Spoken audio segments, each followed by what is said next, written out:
This is Bill Jasper with the New American Magazine and our special on-site coverage of the United Nations RIO+20 Conference on Sustainable Development, also known as the Earth Summit.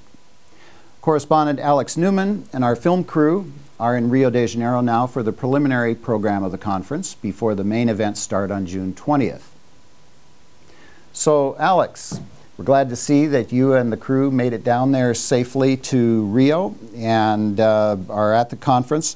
Before the main events start here, what have you seen in Rio today? Well, the first thing that sticks out is the amount of resources they're using on this thing is just unimaginable. They've got military police and police on every street corner. They've got huge booths and all kinds of electrical stuff running, AC. So much resources must have gone into this. I'm still working on figuring out an approximate price tag on what they paid for this. It's actually a tough figure to find. But so far, a lot of luxury stuff, a lot of luxury cars driving in, a lot of security, and obviously a lot of money spent on this. So what about the summiteers? 20 years ago, the city was pretty tightly packed, something between 20,000 to 30,000 delegates, reporters, activists there. Does it look like the city is filling up? Oh, absolutely. There's people everywhere. There are security, like I said, police, military, all over the place.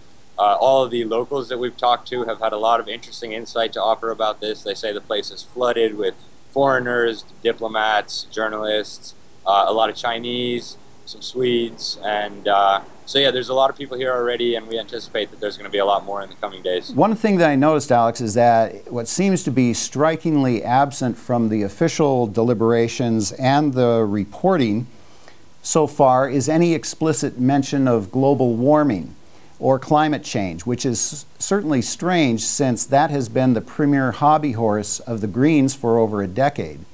I sat in on a UN telephone conference call for select journalists organized by UNEP, United Nations Environmental Program, today. It was co-hosted by several of the big environmental activist groups, including the Natural Resources Defense Council and the Pew Environmental Group. And a couple of these green activist leaders explicitly said that they were very upset that climate change has been pushed off center stage for less familiar terms and projects such as sustainable development and biodiversity. To me, it seems like they're trying to phase it out slowly. One thing that really struck me when I was in the conference hall is how few references there were to the climate and how everything now is suddenly focused on sustainability. And as you know, there's hundreds of different versions of sustainable development. So they're just using the new buzzword now, but it's the same agenda that they had during the climate change thing. And I think we're going to see climate change appearing in the debates a lot less. And I think the reliance on sustainability, it's already started. And I think going forward, we're going to hear that term a lot more. Green economy is now one of the central pillars and key buzzwords of the globalist UN agenda. They want us all to jump on board this bandwagon. But the last time I checked, they hadn't even agreed on a definition for it. Have they even been able to come to some kind of agreement on what this term green economy is supposed to mean?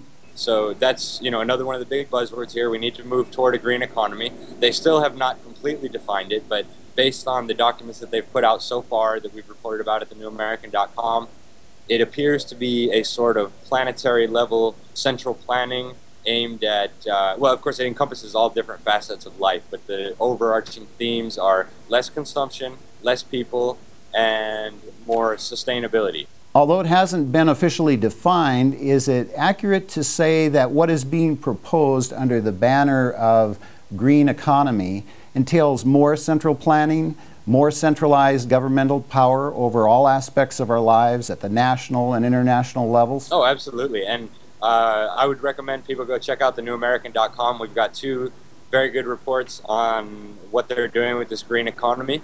One of them is about top-down green world order, and that deals with more of the central planning side of it.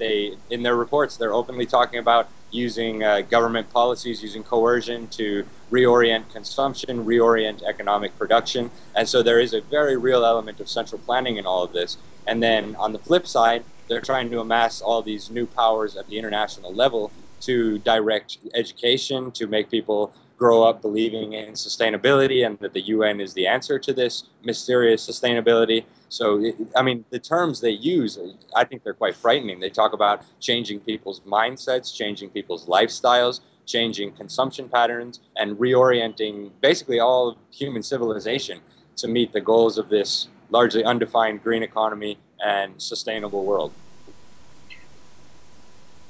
Okay, thank you, Alex. We'll be looking forward to your next report. Stay safe. Bye now.